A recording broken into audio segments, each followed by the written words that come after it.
ওই যে সিলেটের মৌলভীবাজারে মসজিদে তালা ঝুলানো হলো, কি পদক্ষেপ ছিল আপনাদের?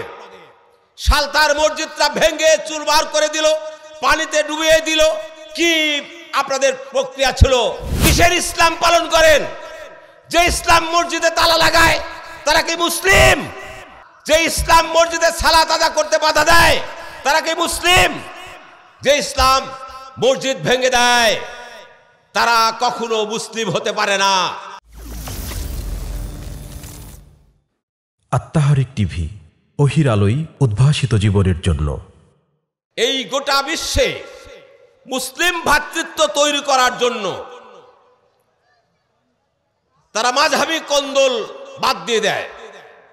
এক মাযহাবের লোকদের পিছনে আর এক মাযহাবের লোকের সালাত হবে না, এক মাযহাবের পিছনে আর এক মাযহাব যাবে না, এরকম কোন্দল নয়। তারা আহলে হাদিসগণ ভালো মন্দ সকল ইমাম যখন সালাত আদা করে, সমস্ত ইমামের পিছনে তারা সালাত আদা করে দেখিয়ে দিতে চায় মুসলমানদের মধ্যে কোনো ভাঙ্গন নাই, মুসলমানরা আল্লাহর প্রতি সব এক। কিন্তু যারা আজকে ঐক্যের ডালি নিয়ে বিভিন্ন জায়গায় যাচ্ছেন, কোরআনের আলো ঘরে ঘরে জালো বলছেন, কই ওই যে সিলেটের মৌলভীবাজারে মসজিদে তালা ঝুলানো হলো, কি পদক্ষেপ ছিল আপনাদের?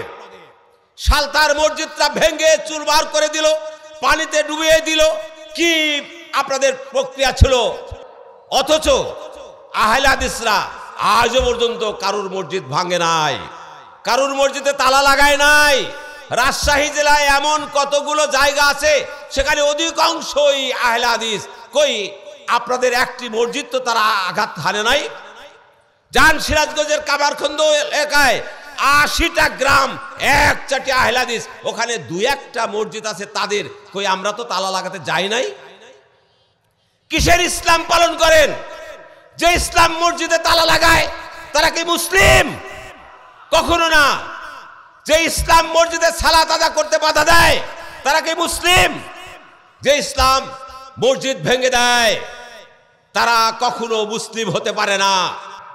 এই ভুয়া মুসলিম বাদ দিয়ে আসুন পবিত্র কোরআন ও সহিহ হাদিসের মুসলিম হই।